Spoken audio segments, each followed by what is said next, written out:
taken a personality test? It's pretty common to see them going around on social media. Things like, which Disney princess are you? Or which Hogwarts house do you belong to? But even the more ostensibly serious tests, like the Myers-Briggs or the Enneagram, I've never put much stock into. I've always thought of them like as pseudoscience, or, well, not much better than horoscopes. But a couple of years ago, I've come around to the Big Five personality model, and I think it really does have something useful that we can learn from. So what I want to get into today, I guess, is just the three categories of personality tests models, but also some of the dangers I think that can go along with these tests, the ways that people can abuse them. But I want to sidestep for a moment and just consider, why should we care? Why should we care about human personality? Well, for one, ostensibly, if you're watching this, you are human. So, well, I think it's helpful to understand yourself and your own tendencies. And just knowing how to work with your tendencies and when helpful, to fight against them too. And also, perhaps most importantly, I would say that almost all the problems that we face in our lives are other people.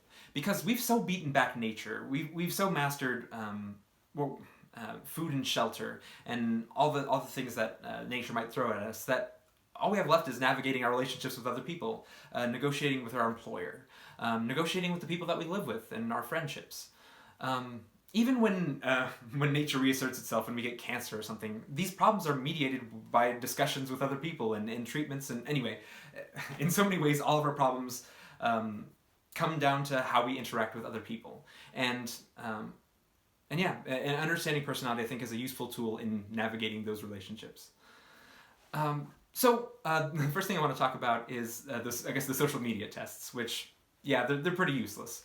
I suppose one useful thing you might be able to get out of those is if you get the exact same result as someone else, maybe you can infer that you share some personality traits in common, because often those tests do actually include legitimate personality questions, but they just tend to sort them into bogus categories. So you might be able to tell that you have something in common, but you have no idea what that is. So not that useful.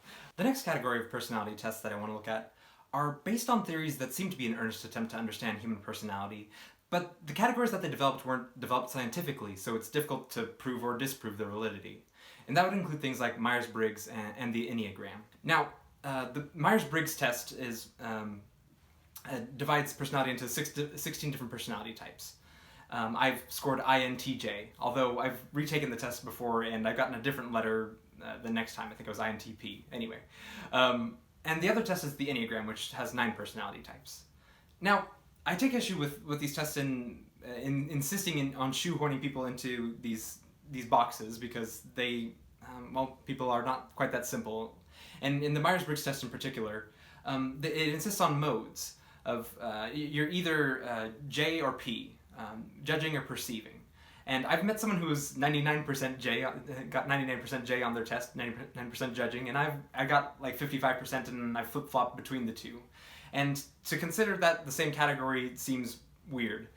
So, and I can't critique the Enneagram as much because I haven't actually taken that test. But I would say that these tests are in some sense more useful, because they're actually it's more likely to actually reflect your personality traits in the results of these tests. You'll actually see some of yourself in the results that you read. But I would say that these actually makes it more dangerous, because you're more likely to take it seriously. The test actually invites you to take it very seriously. That these are rules to live by, or ways to consider yourself as a person in the world. So I would be very careful in dealing with those personality tests. The last thing that I wanted to talk about was the Big Five personality model, which is also known by the acronym OCEAN, which is openness, conscientiousness, extroversion, agreeableness, and neuroticism. Now, what differentiates this model from all the other tests that I've seen is that it was actually developed atheoretically.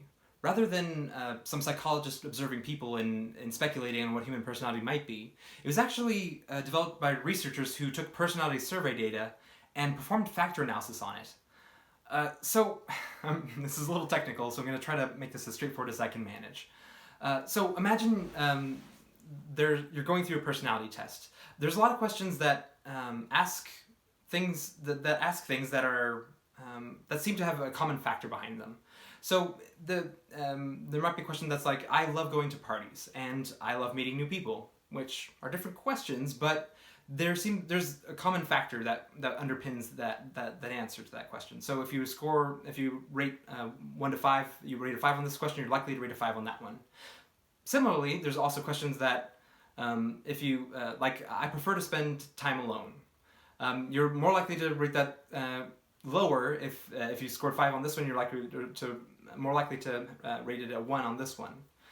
And basically what they did is that they bucketed all of the personality questions into 10 buckets based on how the questions related to each other. If you were likely to say yes on this one, you're likely to say no on this one, or yes on this one. So they bucketed all the questions into 10 buckets. Then they performed factor analysis on that again and summarized that into 5. So anyway, if you're really interested in factor analysis, you can do some additional reading up on it. But well, they actually managed to scientifically dig into what personality is. And it's actually something that multiple researchers have been able to replicate, and it seems to be stable and seems to be something that actually exists.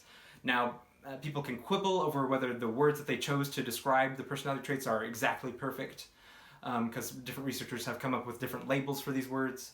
Some people have grouped it into 6 categories instead of 5, like the Hexaco model. But generally, this is actually a personality model that seems to capture the biggest factors in human personality. So I found this useful in so many ways.